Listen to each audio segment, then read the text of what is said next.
Assalamualaikum warahmatullahi wabarakatuh. Alhamdulillahi rabbil alamin, alladzi bi ni'matihi tatimmus shalihat. Asyhadu an la ilaha illallah wahdahu la syarikalah wa asyhadu anna Muhammadan abduhu wa rasuluh. Allahumma salli wa sallim wa barik ala Muhammadin wa ala alihi wa ashabihi ajma'in. Amma ba'du. Alhamdulillah, kita bersyukur kepada Allah Subhanahu wa taala. Kita memperbanyak memuji Allah Subhanahu wa taala. Kita masih diberikan kesehatan, nikmat iman, nikmat Islam, sehingga sudah hampir 10 terakhir Ramadan ini kita masih bisa beribadah kepada Allah. Kita harus lebih semangat lagi beribadah kepada Allah Subhanahu wa taala. Dan juga dengan nikmat-nikmat yang begitu banyak yang Allah karuniakan kepada kita, dengan itu kita tinggalkan apa-apa yang telah Allah larang kepada kita. Kemudian salawat serta salam semoga selalu tercurahkan untuk Nabi kita, Rasul kita Muhammad sallallahu alaihi wasallam. Mudah-mudahan dengan memperbanyak salawat kita termasuk umatnya yang cinta kepada beliau sallallahu alaihi wasallam. Kita termasuk umatnya nanti yang mudah-mudahan beliau ingat kepada kita untuk pembagian syafaat. Amin ya rabbal alamin. Bapak Ibu jamaah yang dirahmati Allah Subhanahu wa taala, pada malam hari yang berbahagia ini materi kita yaitu seputar tentang i'tikaf. Di antara amalan yang besar, yang agung, yang dianjurkan oleh Nabi kita, Rasul kita Muhammad sallallahu alaihi wasallam untuk dilakukan di akhir-akhir Ramadan adalah i'tikaf. I'tikaf berasal dari kata akafa, ya'kufu, ukufan. Kemudian disebut dengan i'tikaf. I'tikaf menurut bahasa adalah menetapi sesuatu atau menahan diri padanya, baik sesuatu yang berupa kebaikan atau kejahatan. Allah Subhanahu wa taala berfirman dalam surah Al-Anbiya ayat 52, "Iz qala li abihi wa qaumihi ma hazihi tamasillul lati antum laha akifun." Yang artinya, ingatlah ketika Ibrahim alaihissalam berkata kepada bapaknya dan berkata kepada kaumnya, patung-patung apakah ini yang kamu rajin, yang kamu tekun beribadah kepadanya. I'tikaf juga berarti Bapak Ibu adalah tekun dalam melakukan sesuatu, berdasarkan dari ayat tadi yang kita baca. Karena itu orang yang tinggal di dalam masjid dan melakukan ibadah di dalamnya, maka dia disebut mu'takif atau akif. Ini dalam kitab An-Nihayah fi Gharibil Hadis. Sedangkan arti i'tikaf menurut istilah syariat agama kita, Islam, adalah seseorang yang tinggal atau menetap di dalam masjid dengan tujuan mendekatkan diri kepada Allah dengan sifat atau ciri tertentu. Nabi kita Muhammad sallallahu alaihi wasallam selalu mengerjakan hal ini, i'tikaf ini, sebagaimana disebutkan dalam beberapa hadis. Hadis yang pertama dari Aisyah radhiyallahu anha, istri Nabi sallallahu alaihi wasallam.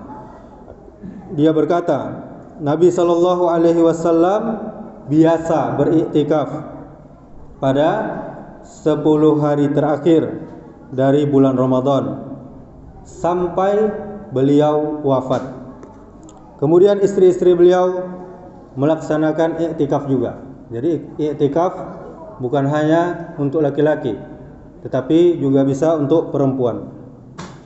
Ini hadis riwayat Bukhari dan Muslim. Kemudian hadis yang kedua dari Ibnu Umar radhiyallahu anhu. Dia berkata, Rasulullah sallallahu alaihi wasallam biasa i'tikaf pada 10 hari terakhir dari bulan Ramadan. Juga hadis riwayat Bukhari dan riwayat Muslim. Kemudian hadis yang ketiga. Hadis yang ketiga dari Aisyah radhiyallahu anha. Dia berkata, Rasulullah sallallahu alaihi wasallam apabila sudah masuk 10 terakhir dari bulan Ramadan, maka beliau mengencangkan ikatan sarungnya, kemudian menghidupkan malam itu, kemudian membangunkan istri-istrinya. Ini hadis riwayat Bukhari dan juga riwayat Muslim. Bapak Ibu jamaah yang dirahmati Allah Subhanahu wa taala.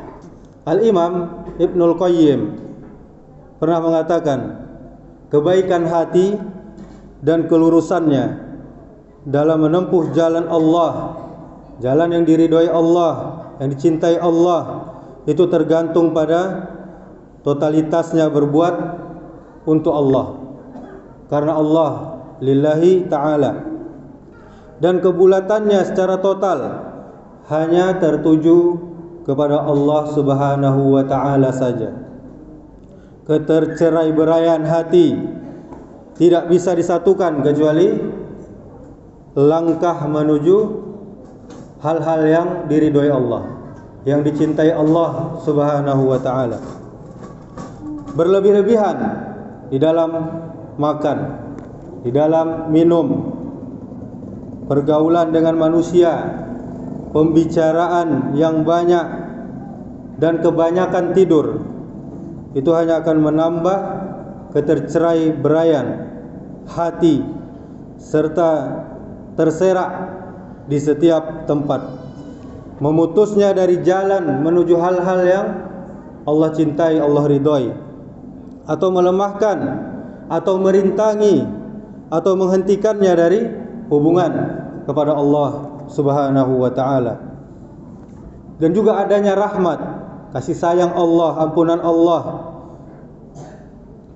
kepada hamba-hambanya, itu menuntut kita disyariatkannya berpuasa bagi kita, yang dapat menyingkirkan kecangoan, ketamakan, kekikiran hati kita dari gejolak hawa nafsu yang menjadi perintang bagi perjalanan menuju hal-hal yang diridhoi Allah Subhanahu wa ta'ala. Allah mensyariatkan kita yaitu berpuasa sesuai dengan kebaikan kita, kemaslahatan, manfaat bagi kita, di mana akan memberi kebaikan dan manfaat kepada kita di dunia maupun di akhirat nanti.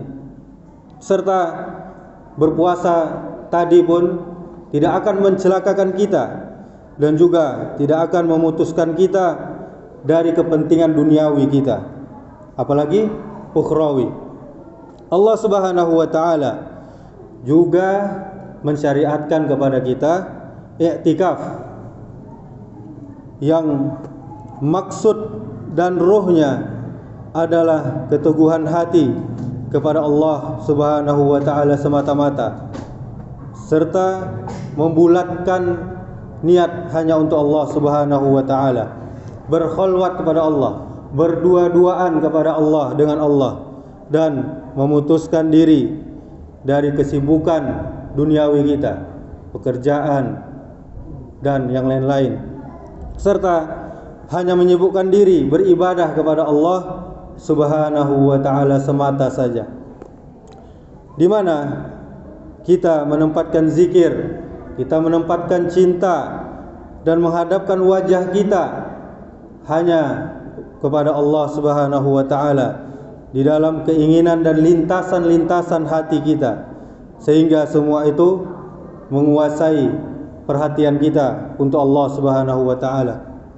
Dan selanjutnya, keinginan dan detak hati hanya tertuju pada mengingat Allah, berzikir kepada Allah, serta tafakkur, merenungi, menghayati, memikirkan untuk mendapatkan keridhaan dari Allah Subhanahu wa ta'ala, serta mengerjakan apa yang mendekatkan diri kepada Allah Subhanahu wa ta'ala, sehingga keakraban kita dengan iktikaf itu hanya kepada Allah sebagai ganti dari keakraban kita kepada makhluk-makhluk Allah Subhanahu wa ta'ala, sehingga kita siap dengan bekal akrab kita kepada Allah pada hari nanti, hari yang menakutkan, yaitu yaumil akhir.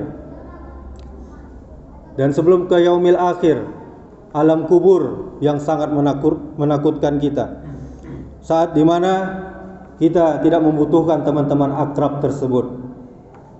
Yang hanya kita butuhkan adalah Allah Subhanahu wa ta'ala semata saja, dan tidak ada sesuatu yang dapat menyenangkan selain Allah saja.